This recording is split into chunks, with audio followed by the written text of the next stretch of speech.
네, 여러분. 자, 지금부터 2023년 6월 24일에 시행된 법원직 국업 한국사 해설 강의를 시작하도록 하겠습니다.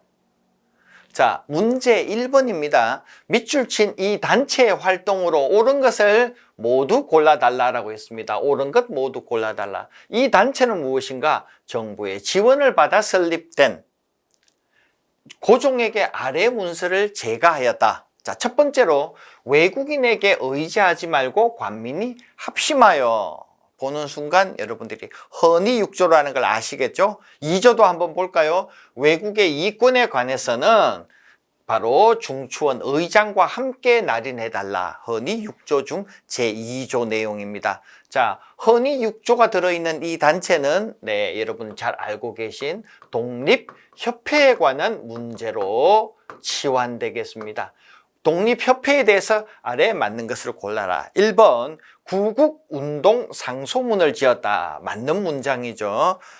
1898년 3월에 관민 공동회를 개최하기 바로 직전에 구국선언 상소문이라는 것을 고종 황제에게 제시했습니다. 두 번째, 고종의 강제 퇴위 반대 운동에 앞장섰던 단체는 대한자강회죠. 여러분이 잘 알고 계십니다.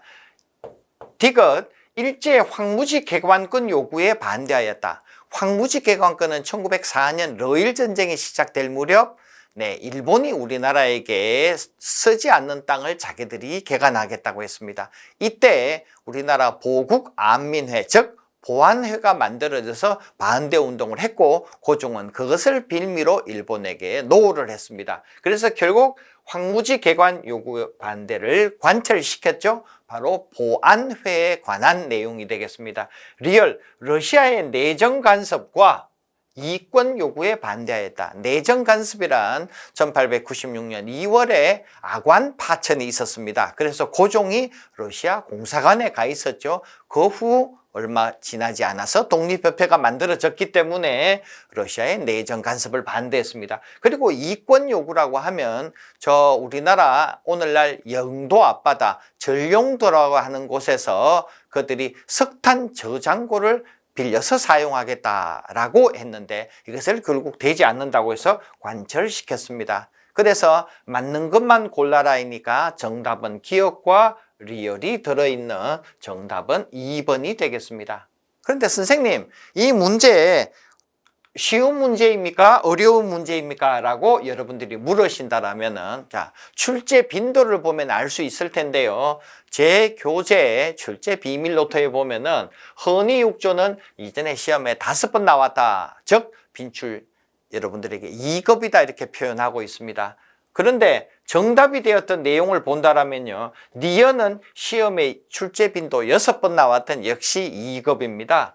디귿 역시 황무지 개관권 보안회에 대해서는 시험에 14매나 나왔던 내용이죠. 아래에 러시아의 전령도 조차권에 대한 것도 시험에 3번 나왔습니다. 빈출 3급입니다. 자, 그러므로 밑에서 여러분들이 확실히 알아야 될 내용은 고종의 퇴위 반대 운동과 디귿 이 내용이 확실히 아니라는 것을 알았을 거고요. 러시아의 이 내정 간섭이 들어가는 이것이 정답이 되어야 한다는 것을 여러분들이 한눈에 알 수 있습니다.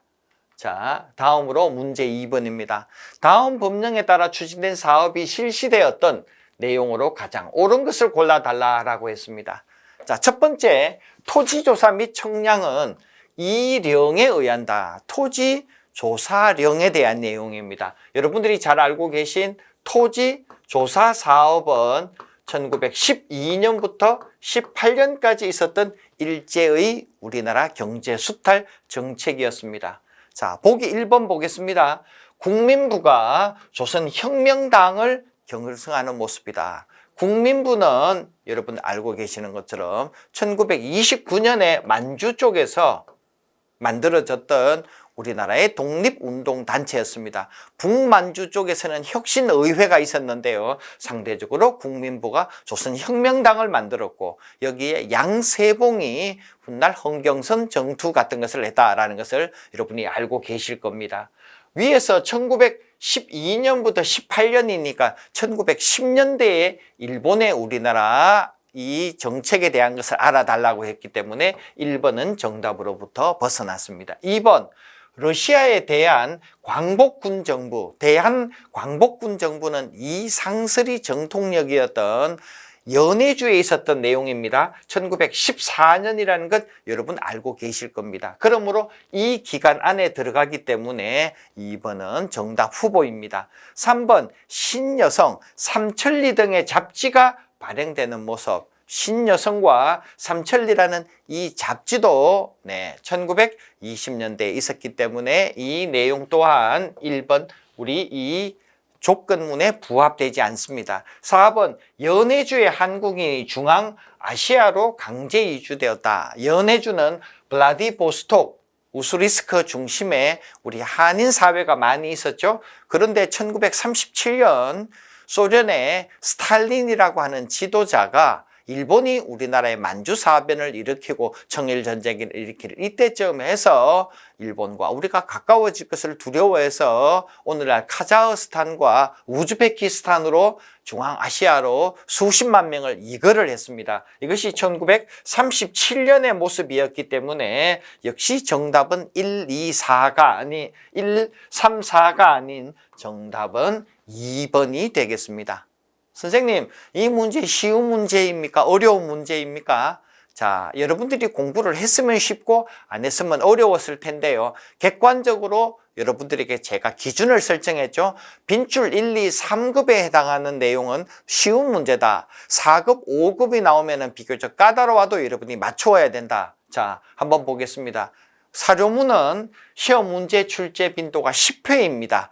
이 10회가 선생님 어디에 있습니까? 제 교재 출제 비밀 노트에 들어있죠? 시험에 10번 이상 나온 것은 빈출 1급이다. 여러분이 꼭 알아야 될 한국사의 700개 황금 족보에 해당한다. 여러분이 무조건 알아야 되는 내용입니다. 정답은 어떠한가? 시험에 15번 나왔다고 되어 있습니다. 역시 빈출 1급이죠. 그러므로 빈출 1급의 조건문을 주고 빈출 1급의 선택 지문을 선택하는, 그러므로 이 문제는 누가 봐도 여러분들이 제 교재로 공부하신 분이라면 이 문제는 하하 쉬운 문제 중에서도 쉬운 문제가 되겠습니다.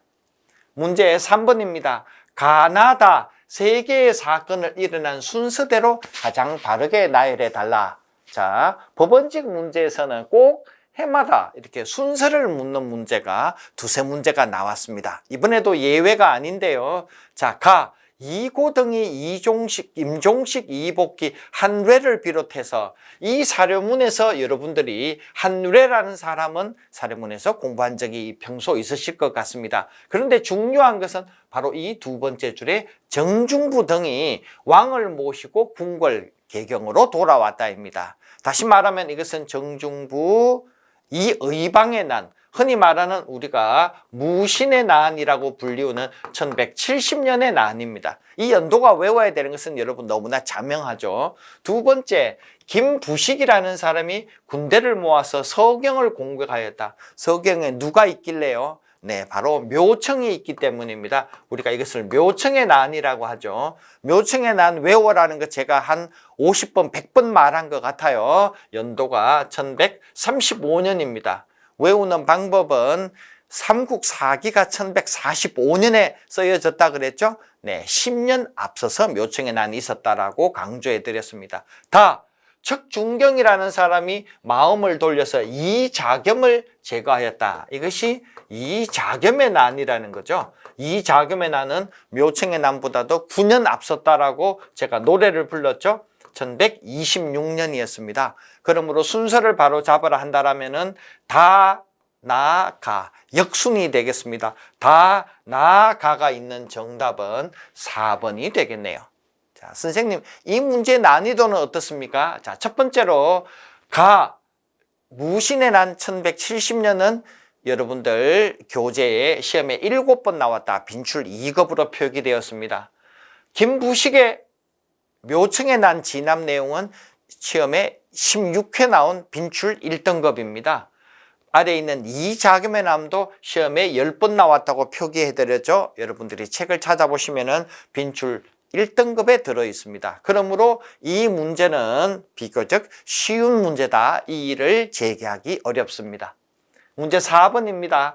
가와 나 시기 사이에 있었던 사실, 순서를 바로 잡아라는 아니지만 가시기 나시기 사이 역시 이것 또한 여러분이 연대순을 알아야 풀 수 있는 비교적 까다로운 문제로 평소에 여러분에게 트레이닝을 많이 해드렸습니다. 먼저 수신사 김홍집이 가져와서 유포했던 황준은의 바로 이 책자, 이게 뭘까요? 황준센의 조선 책략이라는 책이죠. 1880년 그가 2차 수신사로 갔다가 일본에서 가져왔다라고 했던 내용이 되겠습니다. 이 책 조선 수신사 내용으로 이 내용을 보고서 러시아, 미국, 일본 등이 오랑캐입니다라고 말했던 사람은 영남 만인소, 여러분 기억나시죠? 1881년에 이 만인소가 만들어졌습니다. 원인은 1800년, 80년에 나왔던 이 책자, 바로 조선 책략 때문입니다. 이 이만손의 영남 만인소라는 1880년이라는 시기와, 자, 두 번째 국모의 원수를 생각하며 이를 갈았는데 우리가 의병을 일으킵니다 라고 한다라면은 1895년 8월에 민비, 즉 명성왕후가 일본 낭인에게 시해를 당했습니다. 그래서 그 이후에 무슨 의병? 을미의병이 일어났죠. 그러므로 1885년 8월 이후에 을미의병, 이 사이에 일어난 것을 아래에서 골라달라는 문제가 되겠습니다. 첫 번째로 관민공동회가 개최되었다. 앞서 1번 문제에 보셨던 바로 그것, 독립협회의 만민공동회가 1898년 3월에, 관민공동회는 1898년 10월에 있었던 독립협회의 운동이었습니다. 교육 입국 조서가 반복되었던 것은 이 또한 매우 강조드렸습니다. 바로 1895년 2월에 있었던 내용이죠. 그래서 이 교육 입국 조서를 고종이 제시하고서 모두가 다 우리나라가 옛날 구식 교육이 아니라 신식 교육이 받아지도록 했습니다. 영국이 거문도를 불법 점령했던 것은 1884년 갑신정변이 있었고요. 갑신정변 이후에 부들라라는 독일 부영사관과 우리나라의 유길준이, 자, 우리가 이 영세 중립국을 하자 그랬는데 바로 그 직전에 영국이 우리나라 남해 여수 앞바다에 있는 거문도를 1885년에 점령했다라고 여러분 배우셨습니다. 나철이라는 사람이 대종교를 창시했던 것은 한일 병합 바로 1년 전입니다. 1909년이 되겠습니다. 그러므로 1881년과 1885년은 잘못 쓰여져 있네요.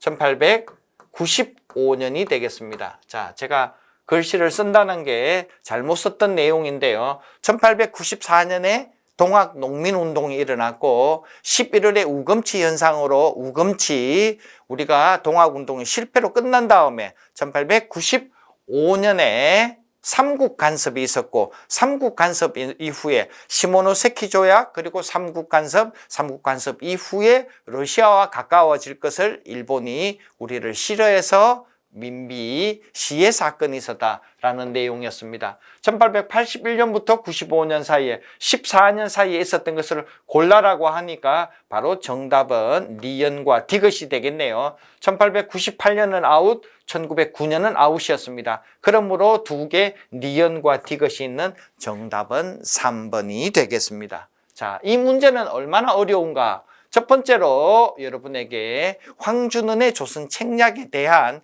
영남 만인소는 이전에 시험에 나온 게 11회 11번 빈출 1등급입니다. 당연히 강조되었죠. 두 번째로 을미의병이 일어났던 것에 대한 설명은 시험에 총 이전에 13회나 나왔던 역시 빈출 1등급입니다.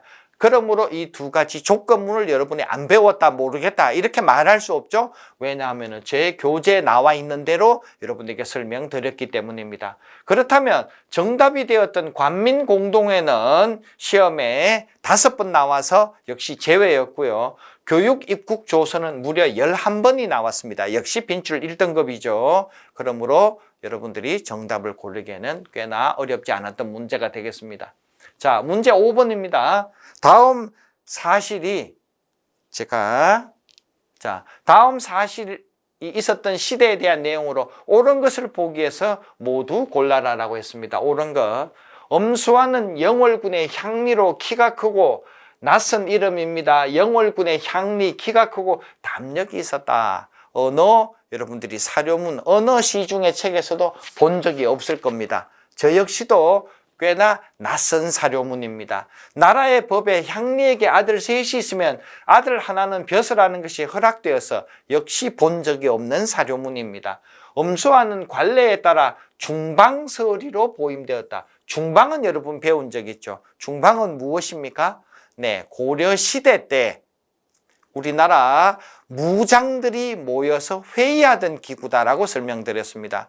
고려시대에는 여러 문신들의 회의로서 도병마사라는 게 있냐라면은 중방이라는 기구가 있었다. 어디서 여러분에게 특히 강조드렸습니까? 네, 무신의 난 이후에 그들이 차례대로 이의방, 정중부, 경대성 이런 사람들이 국가 정책을 어디서 결정했는가? 중방이라고 강조해드렸습니다. 중방서리로 보임되었지만 원종 때, 원종은 삼국시대입니까? 고려조선 어느 시대 때 왕입니까?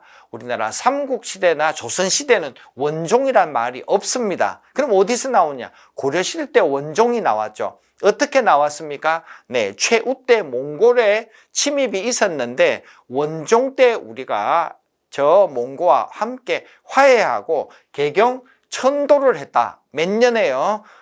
개경 천도한 것이 바로 1270년이었죠. 그러므로 이것은 언제냐? 바로 고려시대라는 겁니다. 키포인트가, 키워드가 중방과 원종이라는 걸 보면은 이것은 고려시대라는 것을 여러분들이 알 수 있습니다. 자, 기억. 주현이 속현보다 적었다? 주현은 왕이 지방관을 파견했던 현, 속현은 파견하지 않았던 것. 주현이 속현보다도 훨씬 더 많았다 그랬죠. 주현이 속현보다도 훨씬 몇 대 몇입니까? 주현이 1이라면은 속현이 2로서 속현이 많았다 라고 했습니다. 전국에 약 300개의 현, 오늘날로 말하면 군이 있는데 그 중에서 이 주현은 즉 지방관을 파견한 것은 약 100군데, 200군데는 파견하지 않았다라고 말씀드렸습니다. 이 시대가 어디입니까? 네, 고려시대입니다. 니은, 모든 군현의 수령이 파견되었던 것은 조선시대죠. 조선, 태조, 이성계, 태종, 이방원 시대쯤에서 우리나라 조선의 지방 행정제도가 완비가 되었는데요. 이때는 모든 군현의 수령이 파견되었다. 그러므로 기억은 고려시대 때 부합되지만은 조선시대는 정답이 될 수 없습니다. 디귿, 중서문화성의 낭사는 3급 이하인 사람들을 일컬었습니다. 2급 이상은 우리가 여러분들이 높은 신하들이다 이렇게 여러분들에게 설명을 했죠. 중초원의 추밀과 더불어서 중서문화성의 2급 이상의 재신이라 불리우는 사람들이 모여서 도병마사 회의에 들어가거나 도감에 들어가서 회의를 했다고 배우셨습니다. 그런데 그러면 3급 이하는 뭐 하는 사람이냐? 낭사라고 하면서 의사대와 함께 대간으로 불렸다라는 것이 바로 고려시대 때의 특수한 우리나라 중앙 체제 운영이었습니다. 리얼, 전국을 8도로 나누고 조선을 8도라고 하죠. 아래 부목 군현을 두었다. 역시 조선시대입니다. 자, 이 문제는 고려시대에 해당하는 키워드 2개를 우리에게 주면서 정답을 찾아보라 했는데 고려에 해당하는 것은 기억과 디귿이 들어있어야 하므로 정답은 3번이 되겠습니다. 자, 선생님 이 문제 제가 언제 어떻게 배웠을까요?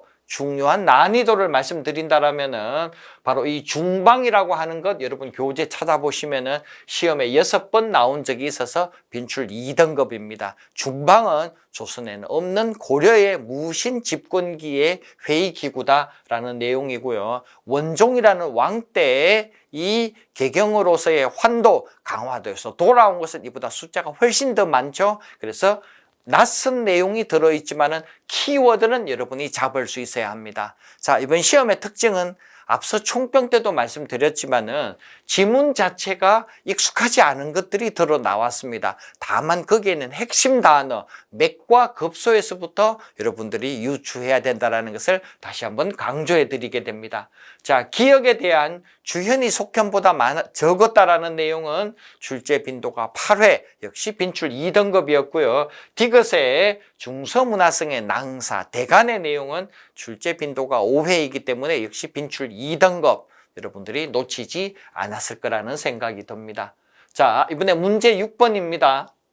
제가 하나를 더 누르는 바람에 계속 엉뚱한 게 나오고 있습니다. 문화적 특징으로 옳은 것을 골라라 라고 했습니다. 폐를 끼치는 것으로 담배만한 것이 없습니다. 자, 담배가 나왔습니다. 쭉 담배 재배가 나오네요. 담배가 나오면 언제입니까? 네, 조선 후기라는 것이 담배 재배의 임진왜란 이후에 우리나라의 담배에 대한 내용이 전래되었다라는 것 여러분 배우셨습니다. 자, 이 조선 후기에 해당하는 것 기억, 니은, 디귿 중에서 정답을 찾아달라입니다. 첫 번째, 문화인식의 폭이 확대되어서 백과 사전류의 저서가 편찬되었다. 네, 이 내용의 기본적인 설명은 여러분들 실학 때 말씀드렸습니다. 실학에 이수봉 등 많은 분들이 이제 우리나라의 백과 사전류 같은 것들을 만들었다라는 내용 설명드렸죠. 실학은 언제입니까? 조선 후기에 해당하므로 정답에 들어가야 합니다. 니은, 격식에 구애받지 않고 감정을 표현하는 사설시조가 유행했다. 사설시조란 우리나라 시조에는 3443 이렇게 규격이 있는데 맨 아래쪽에 3543이라는 그 초장, 중장, 종장에서 종장을 길게 늘어뜨린 것을 사설시조라고 부르죠. 이 사설시조는 조선 후기에 있었던 유행이 되겠습니다. 주자소가 설치되어서 개미자를 비롯한 다양한 활자를 주조하였다. 개미자는 바로 조선 태종 때 있었죠. 갑인자 등은 조선 세종 때 있었습니다. 역 조선 전기에 있었기 때문에 조선 후기에 해당하지 않습니다. 그러므로 정답을 골라라. 기역과 니은이 들어있는 정답은 2번이 되겠습니다. 자, 여러분 조선 후기의 담배, 즉 우리가 상품 작물이라는 걸 배우셨는데요. 시험에 출제 빈도는 11번 나왔다고 여러분 교재에 표기되어 있고 여러분 마지막 압축 시간에 여러분들에게 설명드렸던 기억이 있습니다. 자, 그 외에 출제 빈도가 백과 사전류가 3번 그리고 사설시조도 시험에 3번 나왔다라고 교재에 표기되어 있죠. 여러분에게 시험에 3번 이상 나온 것은 무조건 다 외워달라고 2,800개를 강조드렸습니다. 자, 문제 7번입니다. 가지역에 대한 설명으로 옳은 것을 모두 골라달라입니다. 몽골의 대군이 몽고의 침입, 바로 최우 때의 일이었습니다. 이 최이가 제추 대신을 모아서 이 최이라는 사람은 최우의 원래 본명입니다. 제추 대신은 앞에 보셨던 중서문화성의 제신과 중추원의 추미를 의미하죠. 이들을 다 모아서 회의를 하고 가로 천도하겠다고 얘기했다. 가 천도가 어디입니까? 강화도로 1232년에 천도를 했던 내용이죠. 가지역은 어디냐? 바로 강화도가 되겠습니다. 자, 1번 동령부가 설치되었다. 동령부는 오늘날 평양이라 불리우는 서경이라는 것 엄청 지도를 통해서 자주 표기해 드렸습니다. 조선 왕조실록에 사고가 있었던 곳 중에 하나가 바로 이 강화도가 되겠습니다. 망소의 난이 일어났던 것은 바로 공주가 되겠네요. 웅진이라고 하는 곳인데요. 정답은 어디인가? 강화도 천도를 얘기하고 있기 때문에 정답은 니은 3번이 되겠습니다. 자, 이 문제는 여러분에게 조금 더 추가 해설을 하겠습니다.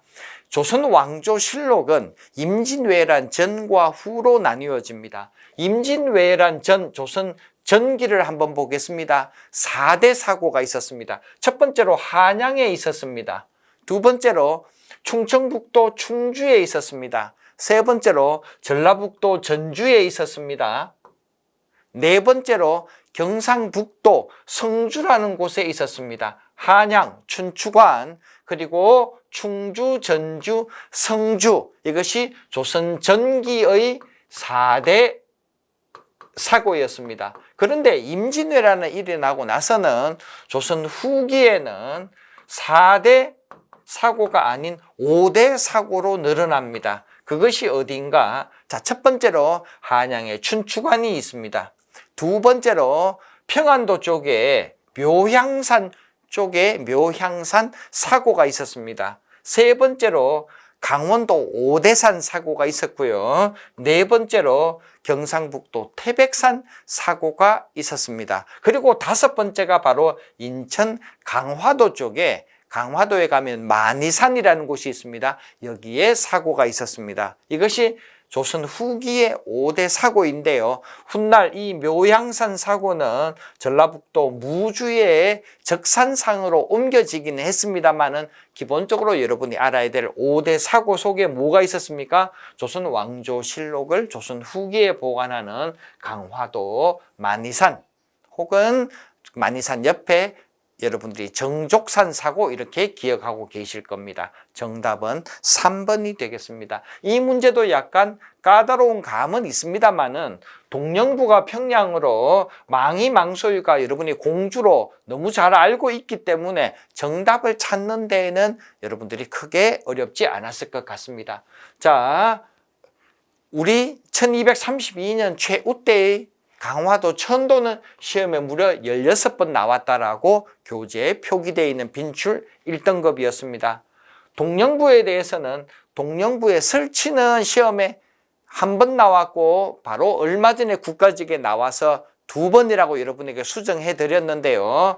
그보다도 중요한 것은 동령부의 설치가 아니라 동령부가 폐쇄된 내용들, 충렬왕 때 동령부가 폐쇄되었다. 20년 만에 시험에 4번 나왔기 때문에 2차례에 걸쳐서 여러분들에게 설명드렸던 기억이 있습니다. 자, 조선 왕조실록 사고에 대해서는 조선 전기의 1회, 조선 후기의 시험에 4번 나왔기 때문에 총 5번에 걸쳐서 여러분들이 시험 출제 빈도가 있으므로 이해하고 계셨을 것 같습니다. 망이망소에 나는 4회 문제에서 고려시대 봉기 때 여러분에게 언급해 드렸는데요. 이 내용은 무려 15번 나왔던 엄청나게 자주 나온 빈출 1급이 되겠습니다. 자, 문제 8번입니다. 가단체에 대한 설명으로 옳은 것을 모두 골라달라고 했습니다. 최현배라는 분이 중심이 되어서 가라는 걸 만들었는데 표준어 및 외래에 대한 표기법 통일안, 우리나라 한글 맞춤법 통일안 등을 제정했다라고 하기 때문에 가라는 단체는 애누리 없이 조선어 학회가 되겠습니다.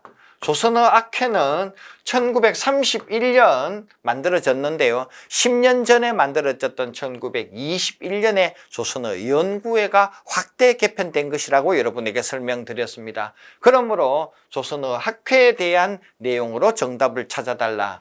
국문연구소를 설립했다. 국문연구소는 1907년에 만들어졌죠. 주시경 선생과 지석영 선생이 만들었기 때문에 조선어학회에는 해당 사항이 없습니다. 두 번째로 한글 맞춤법 동인화를 만들었던 것은 바로 이 조선어학회가 만들어지고 2년이 지난 1933년이었습니다.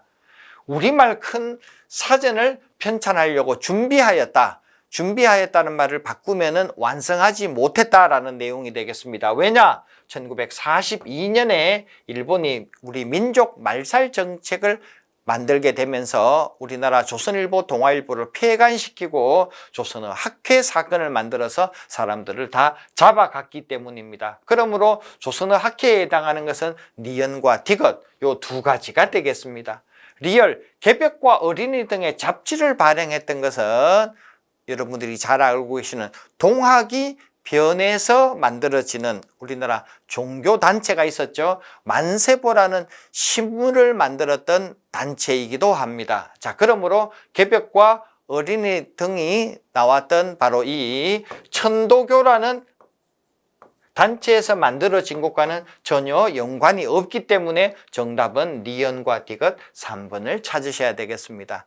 자, 이 문제의 난이도가 어떨지 여러분 궁금하시죠? 자, 출제 빈도가 조선어학회라는 게 시험에 이전에 13번 나왔습니다. 그러니까 전혀 낯설지 않은 빈출 1급입니다.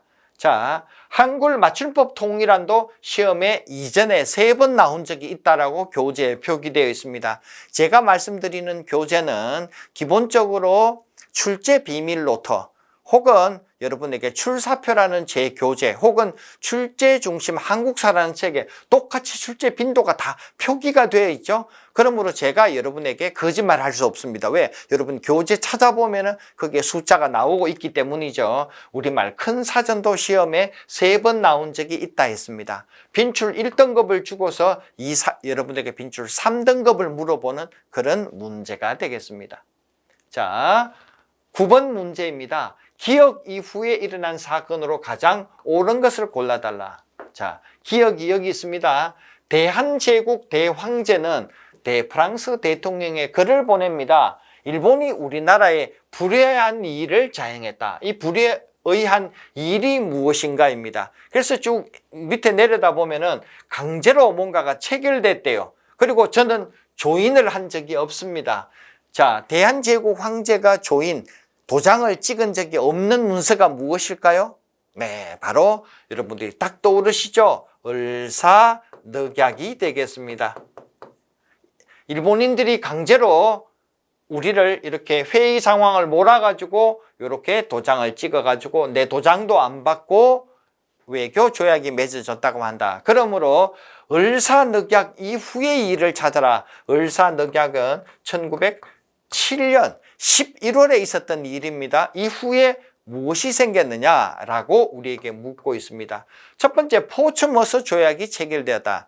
포츠머스 조약은 1904년에 있었던 바로 러일 전쟁이 일어나고 나서, 자, 여러분에게 제가 연도를 잘못 쓴 게 있는데요.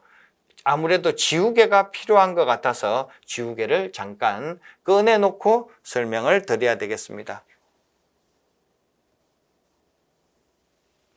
을사늑약은 1904년에서부터 1905년까지 바로 러일 전쟁이 끝나고 나서, 포츠모스 조약은 1905년 9월에 있었죠. 이보다도 2달 전인 7월에는 카스라테프트 조약이 있었고 한 달 뒤인 8월에는 제2차 영일 동맹이 있었습니다. 이로부터 2달이 지나서 1905년 바로 11월에 을사늑약이 맺어졌습니다. 포츠머스 조약은 을사조약보다도 2달 전의 내용이므로 이후에 해당하는 사건이 될 수 없습니다.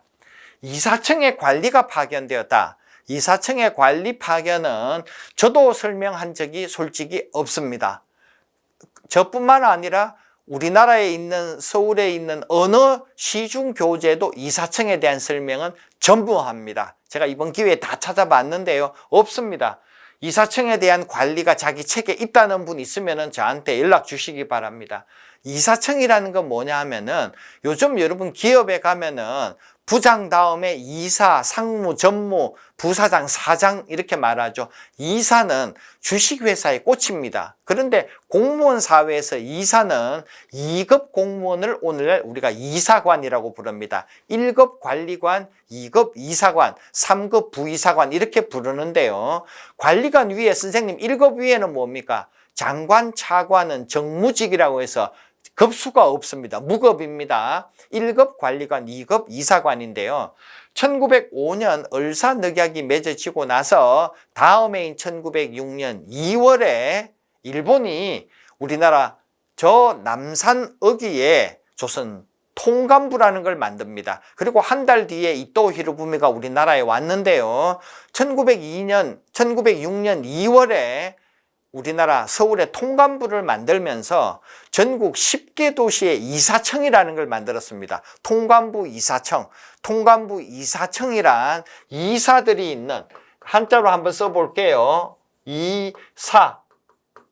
청은 청사라는 뜻입니다. 청사. 이사들이 있는 청사. 즉 통감부 밑에 있는 지방의 10군데의 관청을 의미합니다. 대표적으로 부산, 원산, 인천, 평양, 전주 이런 곳에다가 10군데 만들었어요. 일본이 우리나라를 을사늑약 이후로 모든 것을 감시하기 위해서 만들어졌던 겁니다. 그러므로 1906년 2월에 만들어졌기 때문에 이 문제의 정답은 2번이 됩니다. 그러면 문제는 선생님 이거 설명한 적 없잖아요. 맞습니다. 저는 솔직히 설명한 적 없다라고 시인합니다. 자, 나머지 문제 풀고 다시 말을 이어가겠습니다. 3번 러시아가 용암포를 점령하고 조차를 요구하였다. 러시아의 용암포 점령은 바로 러일 전쟁이 일어나기 바로 직전의 일이었죠. 그러므로 1904년 2월 이전에 있었다라고 여러분에게 매우 강조드렸습니다. 용암포는 우리나라 압록강에 있는 조그마한 마을 어귀에 있었던 거죠. 바로 이 문제 때문에 러일 전쟁이 원인이 되기도 했다라고 말씀드렸습니다. 4번 제1차 한일협약. 1차 한일협약은 러일 전쟁이 무르익었을 때의 일이었죠. 1904년 8월에 일어났던 내용이었습니다. 여기서 외국 고문을 받아들인다 한 다음에 한 명은 일본인 메가타를 또 한 명은 미국인 스티븐슨을 불러들였다라는 내용입니다. 그러므로 1904년이니까 5년 이후가 될 수 없습니다. 그래서 아닌 것들을 다 빼고 나니까 정답은 모르는 거 2번이 정답이 됩니다. 이런 것을 여러분 어려운 표현으로 묘월화법이라고 하는데요. 하나 사례를 들겠습니다. 조선시대 화가가 그림을 그리는데 달을 그리려고 합니다. 달은 환한 거죠. 밤에 환히 비추는 게 달이죠. 그런데 묵으로는 달을 그릴 수 없습니다. 왜?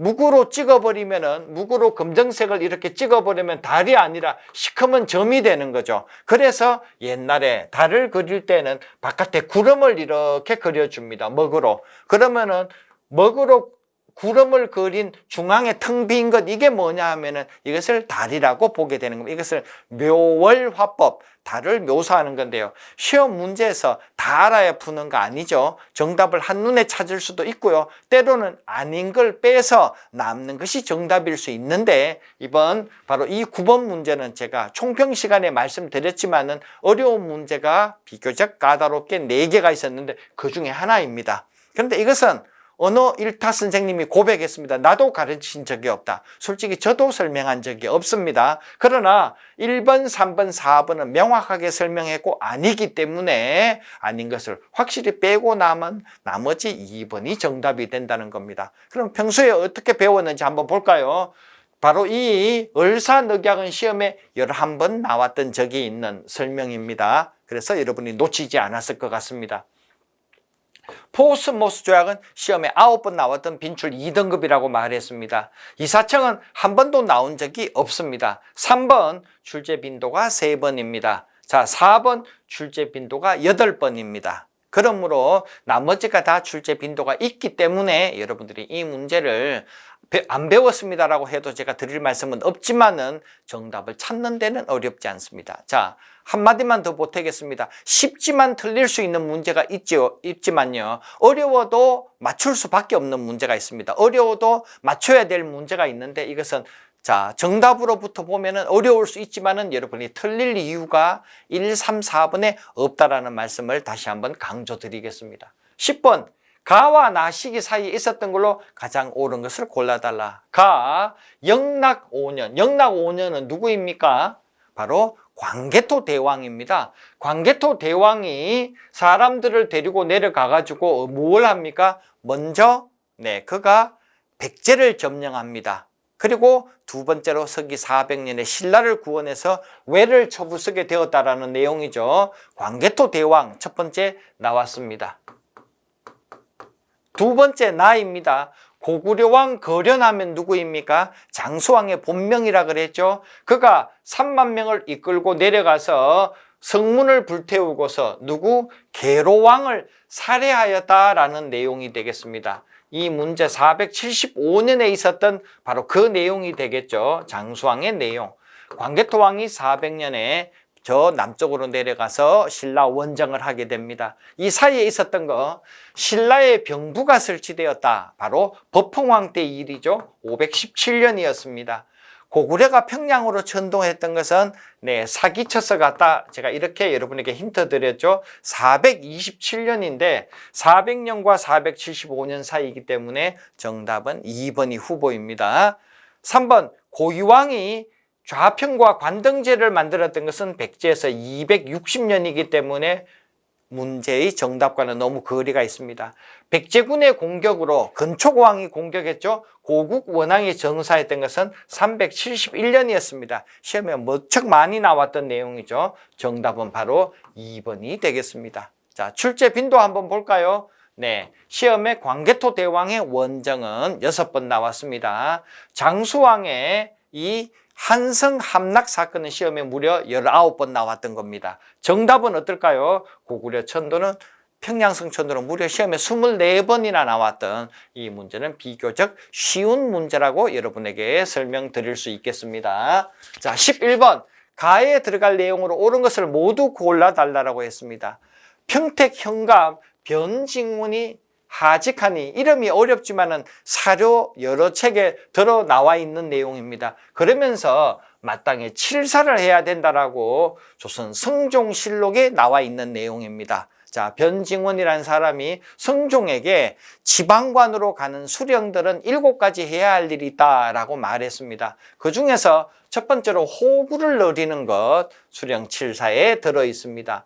농상, 앞에 농업이고요. 뒤에 사는 뽕나무입니다. 즉 우리가 먹는 음식과 옷 입는 것에 대해서 잘 되게 수령들이 지방에 가면 노력해야 된다. 세 번째로 역을 고력에 부과하는 것, 부역균이라고 하는데요. 사람들에게 우리가 균역이랄지 세금 내는 것이랄지 이런 여러 가지 저수지를 만들지 함께 해야 된다, 잘해야 된다라는 내용이 들어갑니다. 사송, 소송이 뭐냐면 소송입니다. 재판하는 것, 서로 다투는 것에 대해서 이것을 잘 사이좋게 만들어야 된다라고 하는 내용까지 다 들어있어서 정답은 기역, 니은, 티귿, 리얼이 다 들어있습니다. 자, 이 중에서 제가 2개는 강조했고요. 2개는 강조하지 않았는데요. 이 외에도 3가지가 더 있습니다.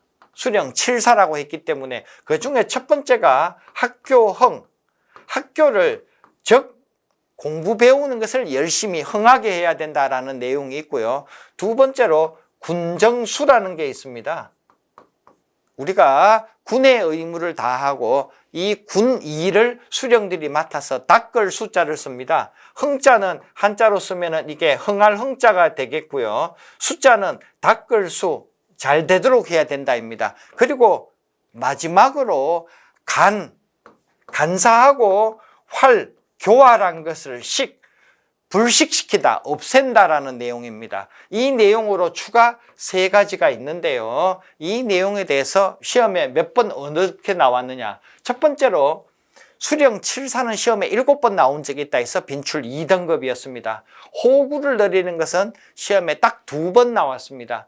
농상을 중시한다는 것도 제 교재에 보면은 2번 나와 있습니다. 그래서 수령 칠사를 가리키면서 이 정도 여러분이 알면 되겠다 했는데 이번에 심화해서 7개 중에서 여러분에게 4개 나왔습니다. 여러분들이 수령 칠사에 대해서 더욱 심화 학습할 필요가 있겠습니다. 그래서 제가 총평해서 11번은 어려운 문제였다.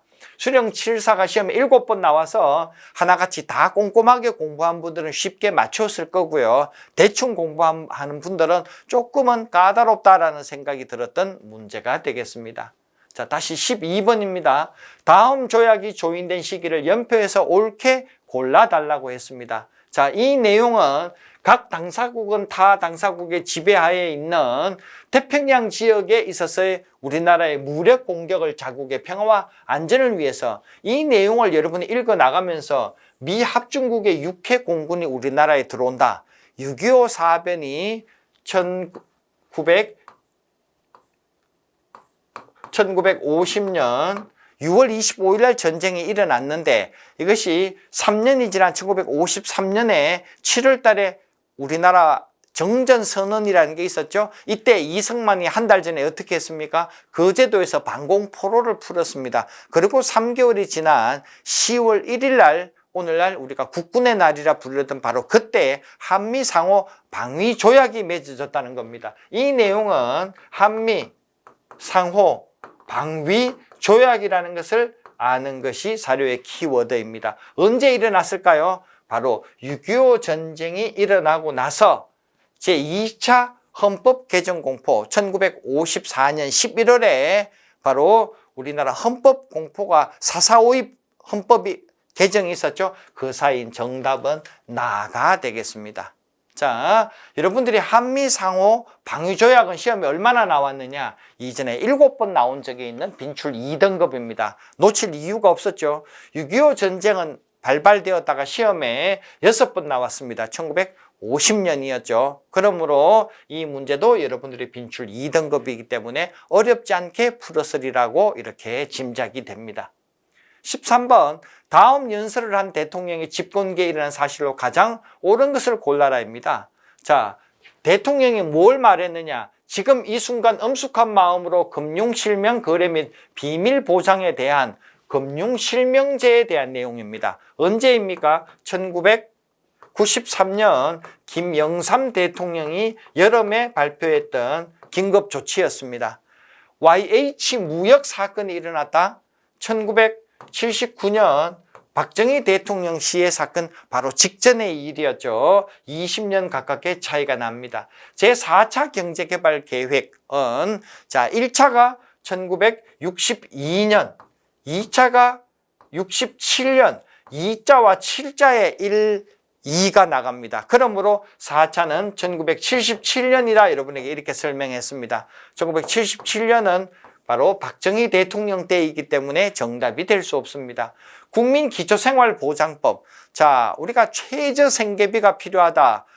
우리 너무나 가난한 빈민을 위한 정책이었죠. 김대중 대통령 때 있었던 2000년 1월부터 발효가 되었습니다. 1999년에 아무것도 없는 거지 같은 사람들이 생활비 없으면 굶어 죽으니까 국가가 국민기초생활보장법에 따라서 생활비를 주는 거죠. 김대중 대통령 때 일이 되겠습니다. 4번 한국의 경제협력개발기구, 경제협력개발기구란 제가 선진국 클럽이라 그랬죠. OECD라고 부르는 곳에 호주 총회에서 우리가 가입했다. 1996년의 일이었습니다. 김영삼 대통령은 1992년부터 그가 김대중 대통령 1998년 부임할 때까지 5년 동안 했던 내용이기 때문에 바로 정답은 4번이 되겠습니다. 출제 빈도 한번 볼까요? 바로 이 금융실명거래법은 시험에 16번이나 나왔던 빈출 1등급입니다. OECD 가입도 시험에 12번 나왔던 빈출 1등급이기 때문에 여러분들이 아마 어렵지 않게 풀었으리라고 여겨집니다. 14번 가에서부터 라까지 시대순으로 자 이번 시험 문제 두 번째 시대순이 나왔습니다. 첫 번째 견훤이 후백제를 건국했다. 이건 너무 쉽죠? 내가 구땡땡 900년이라고 여러분에게 말씀드렸습니다.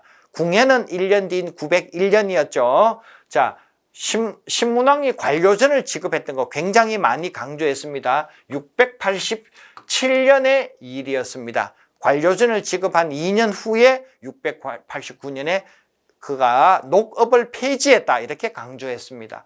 광개토 대왕이 왜군 즉 일본군을 임라가양 종발성에서 격파했던 것은 서기 4땡땡 400년이라고 강조드렸던 기억이 납니다. 선왕 시기에 해동성국으로 불렸다. 저 발해의 바로 발해는 15명이 있는데 그중에 10대 왕이 선왕이죠. 2대 무왕, 3대 문왕, 그리고 10대 대야발의 후손 선왕.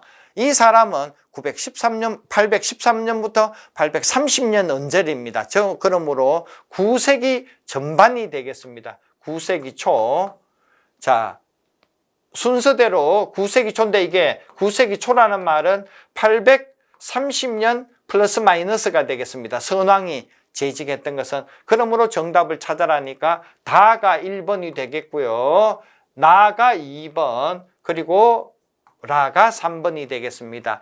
다나라, 다나라가 정답은 3번이 되겠네요. 자, 출제 빈도 한번 볼까요?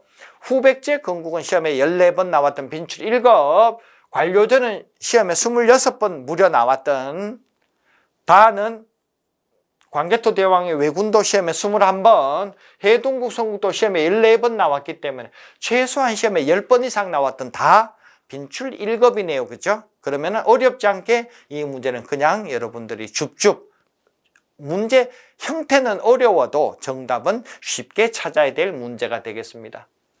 밑줄 친 법을 시행한 나라에 대한 설명으로 가장 옳은 것을 골라라 했습니다. 백성들이 금하는 법 8조를 만들었다. 8조 법금이죠. 고조선에 대한 내용이 되겠습니다. 자, 1번 서옥제라는 혼인풍습은 바로 초기 고구려이기 때문에 정답이 아닙니다. 해마다 영고라고 하는 제천 행사는 부여의 행사였죠. 정답일 수 없습니다. 목지국의 지배자가 왕으로 추대되었다라고 하는 것은 삼한의 내용이죠. 한 무제가 보낸 군대가 침공으로 고조선에 왕금성이 함락된 것은 기원전 108년이었다. 그러므로 정답은 쉽게 4번이 되겠습니다. 자, 출제 빈도 8조 법금은 시험에 무려 12번 나왔던 빈출 1등급입니다. 한 무제의 고조선 멸망도 시험에 4번 나왔던 빈출 3등급이 되겠습니다. 자, 16번 다음 사건이 일어난 시기를 가장 옳은 것을 골라라. 소선영과 서희가 만났다. 이건 볼 것도 없죠. 무엇입니까? 강동 육주 사건이 되는 바로 고려 성종 때의 일이 되겠습니다. 그죠? 여러분이 너무나 잘 알고 계시는 사건이 되겠습니다. 자, 1번 발해가 멸망했던 것은 926년의 일이었습니다. 이 성종 때 우리가 강동 육주를 개척했던 것은 993년이니까 시기적으로 너무나 차이가 있습니다. 이 자겸이 난을 일으켰던 것은 앞에서도 나왔죠. 이 자겸의 난은 고려 인종 때의 일이었는데 1126년의 일이었습니다. 그리고 1135년에 묘청의 난 이렇게 설명드렸습니다. 최충이 구제학당을 설치했던 것은 문종 때의 일이었죠. 역시 정답이 될 수 없습니다. 4번 중앙관제를 이성육부제로 만들었다. 중서문화성과 상서성 그리고 이호예병 현공부를 만들었다는 것까지 바로 성종 때의 일이 되므로 정답은 쉽게 누가 봐도 4번이 되겠습니다. 자, 출제 빈도 강동 육주에 대해서는 성종 때 시험에 무려 30번 나왔습니다. 밑에 중앙관제 이성육부제도 시험에 14번 나왔기 때문에 여지없이 빈출 1급 쉬운 문제가 되겠습니다. 17번 기역을 비판한 사례로 가장 옳은 것을 골라라. 자, 기역이 뭐냐 하면은 후쿠다 도쿠조라는 사람이 조선은 봉건제도의 존재가 없었다라고 해서 한국은 역사 발전이 정체되어 있다라는 내용이 되겠습니다. 일본이 우리나라를 집어먹으면서 우리나라를 폄하하는 내용이 되겠습니다. 자, 이 내용 일본의 일제의 한국사 발전에 대한 부정이 되겠는데요. 1번 백남훈이 조선 사회 경제사를 저술하였다. 백남훈이라는 사람이 조선 사회 경제사를 통해서 그가 이 마르크스 레닌 사상에 의해서 유물사관을 가지고서 세계 모든 나라는 발전해가는 그 도상이 있는데 우리나라도 그 공식에 따르면은 정체되어 있지 않고 우리나라가 봉건사회가 없었던 게 아니라 제대로 가고 있다 이렇게 말해서 정답은 1번이라는 거 여러분에게 강조드렸습니다. 2번에 있는 이병도, 손진태 등의 진단 확보에 대한 이 내용은 그들이 랑케의 사상을 받아들여 가지고 뭐든지 고정을 해야만 하는 이런 사관을 가지고 있었죠. 위에 한국사 부정과는 상관없이 그들은 실질적인 역사에 고정을 할 수 있다는 것을 매우 중시했습니다. 조선사 편수회라는 것은 일제 앞잡이 들였던 친일파들이 만들었던 청구학회 결성이기 때문에 오히려 그들은 일제의 한국사 부정에 대해서 긍정을 했던 틀린 문장, 반대 문장이 되겠습니다. 신채호가 대한매일신문에 독사실론을 연재했던 것은 1908년의 일이었는데요. 그는 대한매일신문에다가 우리나라 조선시대 옛날에 단군조선을 강조합니다. 그가 강조했던 것은 애국심이었지만은 결코 일본의 한국사 부정에 대해서 반대하는 견해는 아니었기 때문에 정답은 확실히 백남훈 이 한 사람만이 일본에 대항하는 우리나라 역사도 일본이 부정하는 것과 달리 제대로 발전해온 나라다라는 것을 강조했던 내용입니다. 출제 빈도는 봉건 제도를 부정했다라는 이 일본의 내용은 시험에 2번 나왔다라고 제 교재에 있습니다. 빈출 4등급이어서 출제 지문치고는 이번 시험에서 가장 빈도가 낮은 까다로운 문제가 되겠습니다. 그러나 백남훈의 조선사회 경제사는 시험에 7번 나왔기 때문에 빈출 2등급이어서 정답을 찾는 데는 어렵지 않았을 것 같습니다. 18번 가인물에 대한 설명으로 잘못된 것을 골라라. 제가 또 잘못 눌렀네요. 자, 당에서 유학하고 돌아온 누가 모든 존재는 당나라 갔다 온 사람은 되게 많습니다. 최치원도 있고요. 여러분이 알고 있는 인물이 한두 분이 아니죠. 그런데 밑에 보니까 조화를 이루고 있다. 사상의 조화를 이루고 있으며 그가 부석사 같은 절을 만들었다. 라고. 부석사 하면 누구입니까? 바로 의상스님이죠. 그가 2가지 특징이 있죠. 제자를 많이 길렀다. 그리고 절을 많이 지었다. 라이벌이었던 원효스님 어떻게 했습니까? 민중에 대한 불교 전파를 많이 해서 제자를 기르지 않았고 무예가라고 해서 춤추고 그가 돌아다니면서 나무와 타불을 강조했다 했습니다. 무예가를 지어서 대중화에 앞장섰던 분은 원효가 되겠고요. 화음일성 법계도를 지었다. 화엄경이라고 하는 유명한 불교의 기본 경전이 있는데 그것을 한 장으로 요약했던 게 뭐죠? 화엄일성 법계도. 이것이 바로 의상스님의 유일한 저서입니다. 정답은 2번이 되겠습니다. 3번에 불교 교단을 통합하기 위해서 천태종을 개창했던 분은 누구입니까? 고려시대 때 의천이라는 분이죠. 정답이 아닙니다. 왕 오춘척 국전을 저술했던 사람은 통일신라 시대 때 해초라는 스님이죠. 네, 그가 우리나라에 돌아오지 못하고 중국 사막에서 돌아가시고 말았습니다. 정답은 의상스님 2번이 되겠습니다. 자, 출제빈도 의상스님은 무려 59번입니다. 무지막지하죠. 정답인 화엄일성 법계도도 시험에 18번 나왔기 때문에 여러분 이 문제는 틀릴래야 틀릴 수 없는 문제가 되겠습니다. 19번 다음 사건이 일어난 시기에 볼 수 있었던 모습으로 가장 옳은 것은 무엇인가? 전제상정소 하면은 세종 때 만들어졌던 기구이죠. 그들이 밑에 여러분 보시면은 6등급으로 이렇게 땅을 나눈다고 합니다. 이것을 우리가 뭐라고 합니까? 전등 6등법이라고 합니다.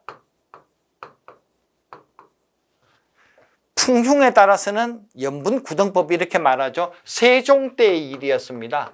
자, 세종 시기에 볼 수 있는 모습으로 옳은 것을 골라라. 이번 총평에서 말씀드렸던 어려운 문제 4개 중에 하나입니다. 자, 첫 번째, 삼포외란으로 이번 피해. 삼포외란은 조선 중종 때의 일이죠. 세종 이후의 왕입니다. 병란도에서 송나라 서는 병란도는 고려 개경 아래쪽 예성강에 있었던 국제항구였죠. 고려시대의 일이기 때문에 얼토당토 안 합니다. 농가집성의 내용을 읽으면 농가집성이 의외로 시험에 자주 나왔죠. 효종 때 신속이라는 사람이 썼던 바로 농사에 관한 조선 후기를 대변하는 내용입니다. 그래서 정답은 어쩔 수 없이 4번이 되는데요. 이 4번 경시서라는 게 여러 사람들이 깜짝 놀랐던 정답입니다. 경시서는 고려시대 때 시장에서 있었던 관청이기도 하면서 조선 세조 때가 되면은 평시서로 바뀌게 됩니다. 그러므로 세조 때 평시서로 바꾸기 전에는 뭐가 있었을까요? 고려시대 이후로 경시서가 있었기 때문에 정답은 4번이 됩니다. 그래서 이 문제가 여러분 느끼기에 야 이거 좀 까다롭다 이렇게 표현될 수 있는 문제가 되겠습니다. 출제 빈도는 전분 6등법은 시험에 20번이나 나왔던 비교적 쉬운 키워드였고요. 정답이었던 바로 이 경시서는 조선시대는 시험에 1번 나왔고요. 고려시대 때 2번이 나와서 이 경시설을 여러분들이 3번 접할 기회가 있었습니다. 그래서 정답을 고르는데 틀려도 조금은 아쉽다라고 할 만하지만요, 정답을 찾았던 분도 많았을 것 같습니다. 자, 20번 보겠습니다. 다음 주장을 펼친 인물에 대한 설명으로 가장 옳은 것을 골라라입니다. 국가는 마땅히 한 집의 생활에 맞추어서 중간에 영업전이 나왔습니다. 영업전 하면은 성호 이익의 한전제죠. 이익에 대해서 정답을 골라달라입니다. 1번, 한국사의 독자적인 정통론을 체계화했던 사람은 안정복이라는 사람이었죠. 목민심서와 경세유포 너무 쉽습니다. 다산정약용. 나라를 좀묻는 6가지 폐단을 지적했던 사람은 6좀에 대한 이익의 내용으로 정답은 3번이 되겠네요. 신분에 따라 차등 있게 토지를 재분배하는 균전제 하면은 유형원 선생이 되겠네요.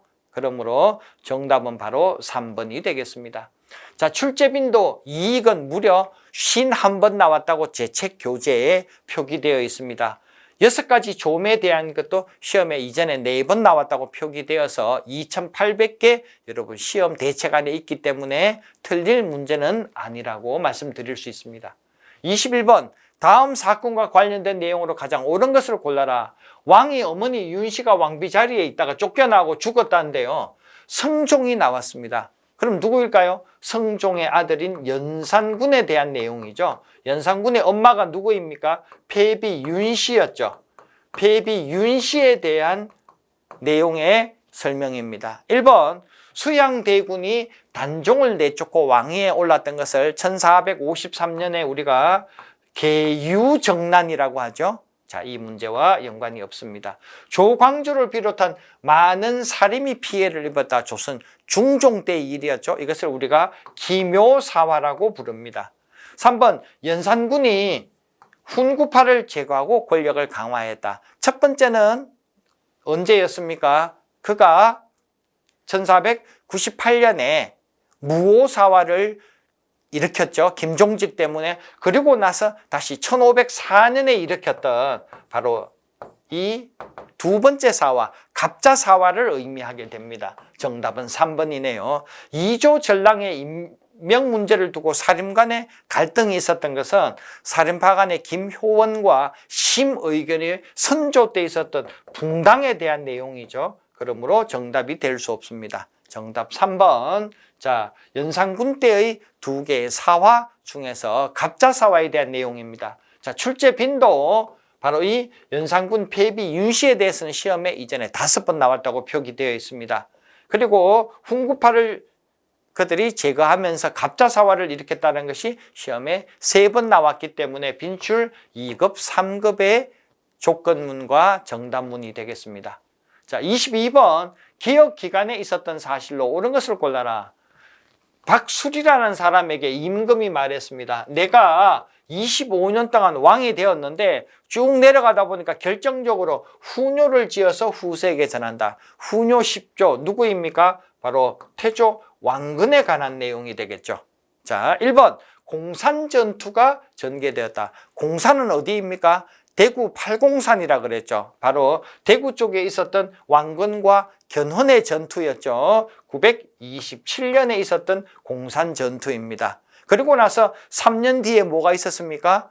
네, 고창전투, 안동에서 전투가 2번째 있었다. 마지막으로 1, 2천 전투 이렇게 여러분 차례대로 설명해 드린 기억이 납니다. 그러므로 왕건의 공산전투는 1번이 정답인데요. 2번은 아닐까요? 노비 안건법이 시행되었던 것은 광종 때의 일이니까 확실히 틀렸죠. 958년 바로 노비 안건법이었습니다. 수덕만세라는 연호는 궁예가 썼던 거죠. 궁예가 썼던 여러 가지 연호 중에 하나였습니다. 최성로의 시무 28조는 고려 성종 때 있었던 내용이죠. 그러므로 틀린 내용이 되겠습니다. 자, 956년에 노비 안건법 광종, 밑에 최성로의 시무 28조 성종 시험에 단골로 나오는 내용이 되겠습니다.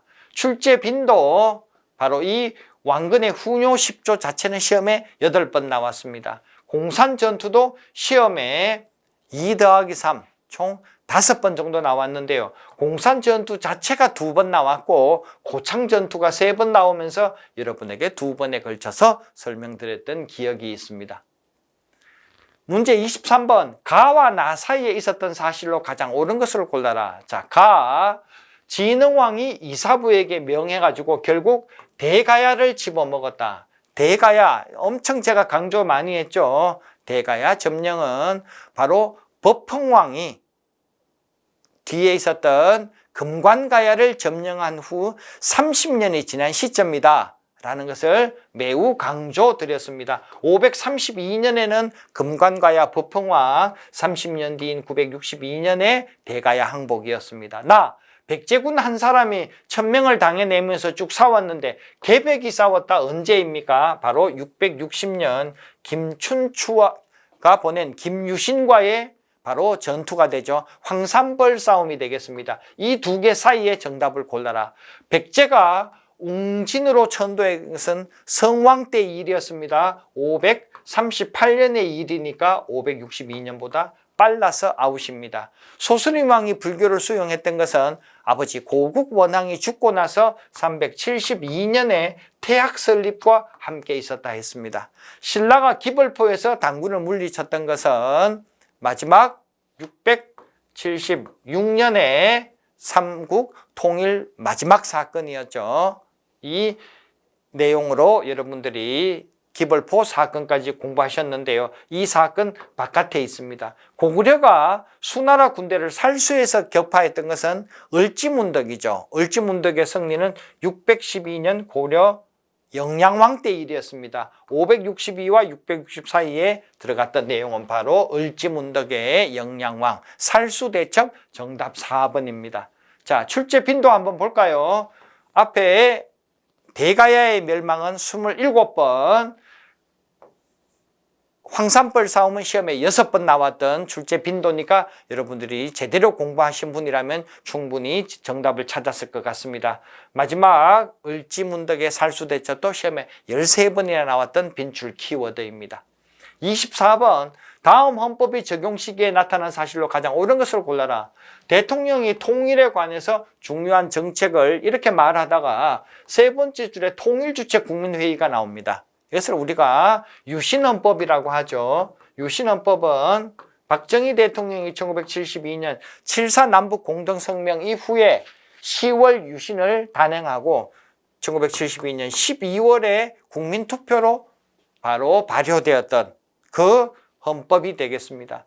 자, 이 헌법이 적용된 시기에 일어난 일이라고 물었습니다. 광주 대단지 사건. 여기서 광주는 전라도가 아닌 경기도 광주입니다. 서울과 광주 사이에 오늘날 성남이라는 도시가 생겼죠. 옛날 1971년에 박정희 대통령 때 서울에 사는 도시 빈민 거지들을 성남으로 옮겼던 그들이 시위를 했던 사건이 광주 대단지 사건입니다. 이 내용은 한능검에서 시험에 자주 나왔는데요. 공무원 시험에서는 이번에 처음 나왔습니다. 2번째, 7.4 남북 공동성명 1972년 박정희 대통령 때인데 이보다 앞의 일이죠. 국가보위 비상대책위원회, 약칭 국보위라고 합니다. 1980년 5.18 광주 민주화운동을 진압하고 나서 5월 말에 전두환이 만들었던 바로 그 단체가 되겠습니다. 그래서 정답은 3번이 되는데요. 왜 3번이냐면은 1972년에 제7차 개헌 이후로 8차 개헌이 언제 생기느냐 하면요. 8차 개헌은 전두환 대통령인 1980년 10월에 8차 개헌이 있습니다. 그러므로 1972년 이 7차 헌법이 계속 발효되고 있던 막바지 때 바로 이 국보위가 있었다 해서 정답은 3번이 되는 겁니다. 4번 전태일 근로기준법 준수는 1970년에 동대문에서 봉제 노동자로 일하던 전태일이 노동 조건을 개선시키기 위해서 분신 자살했던 겁니다. 여러분들이 이 문제를 놓고 나서 보면은 정답 찾을 때 조금은 애를 먹었을 것 같습니다. 아닌 것은 1, 2 4번까지 여러분이 대충 찾아가면서 1980년이 맞느냐, 이 헌법이 적용된 시기이니까 이 헌법이 개정되기 전까지는 이 헌법이 유효하죠. 개정된 게 언제냐, 전두환 대통령 시절의 제8자 개헌이기 때문에 72년 12월부터 80년 10월까지라는 걸 여러분이 알 수 있어야 되는 비교적 까다로운 문제인데요. 저도 문제를 받아 들고 와서 제가 하나씩 풀어나가면서 잠깐 멈칫했어요. 이게 정말 정답이 맞을까 다시 봤습니다. 아, 헌법이 적용된 시기 이게 좀 어렵게 꽈서 냈구나. 여러분들이 주의해야 될 함정 문제가 되겠습니다. 자, 출제 빈도는 여러분이 보고 계시는 유신헌법은 시험에 12번 나왔었고요. 국보비도 시험에 4번 나왔기 때문에 여러분이 모르는 키워드는 아니었습니다만은 이 사료를 정확하게 여러분들이 적용시키는 좀 사고가 유연해야 되는 문제로서 이번에 법원직 문제가 다들 어렵다고 하는 이유가 바로 이런 곳에서 느낄 수 있습니다. 자, 마지막 25번입니다. 밑줄 친 신이 속한 붕당에 대한 설명으로 가장 옳은 것을 골라라. 제가 마지막 정리하면서 강조했던 기억이 나는 문제입니다. 소현세자가 일찍이 세상을 뜨고 효종이 어떻게 되었다라고 하는데요. 문제는 뭐냐면 중간에 다 읽을 시간은 없고 3년 상복을 얘기하고 있습니다. 3년 상복을 얘기했던 사람은 누구일까요?